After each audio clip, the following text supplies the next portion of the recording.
Hello hello साथीहरू, स्वागत छ हजुरहरूलाई आजको भिडियोमा। आज चाहिँ बिहान कि साथीहरू पानी परिरहेको थियो होइन, रातभरि पानी परेर यता चाहिँ यस्तो छैन मौसम। अनि त्यस पछाडि म चाहिँ भान्सातिर गएँ, नानीहरू बासिदियो कि भात सात, अनि त्यही खाइरहेको थिएँ।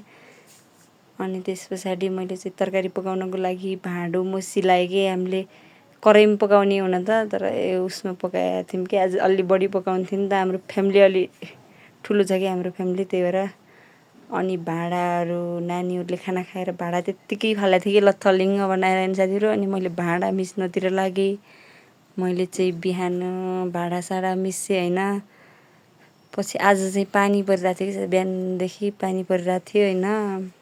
अनि भाँडा मिसिसकेँ मैले चाहिँ। त्यस पछाडिको काम मैले तरकारी पकाएँ साथीहरू। हेर्नु त कति धेरै पकाएको छौँ कि आज। फेरि तरकारी हामीले अरू पनि चाहिन्छ होइन, हामीलाई स्कुल पनि लग्नुहुन्छ कि आमाले, त्यही भएर।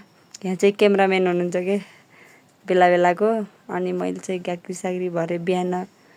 फेरि हाम्रो धारो मरिहाल्छ नि त बिहान, 2-3 घन्टा आउँछ, त्यही भएर बिहानै भर्नुपर्छ नि त पानी। अनि मैले चाहिँ पानी सानी भरेँ होइन साथीहरू। पानी भरिसकेपछि छोरीहरूको हालत हेर्नु त, यो जिम कसरत गरेर यस्तै हुन्छ त, कसरत यस्तै हुन्छ हेर्नु त। हाम्रो भिडियो बनाइदिनुहोस् रे, पुरै हामी त कसरत गर्छौँ रे। यस्तो छ ताल, यता फेरि ताल न बेताल। यता फेरि स्कुल जान्न भनेर रोएर हैरानको हैरान गरेर मैले चाहिँ फेरि बोकेर लगेँ कि मेरो छोरीलाई फुल्याउँछु भनेर। अनि पछि गएर मैले चाहिँ कपडा सपडा धुने तयारी गरेँ साथी।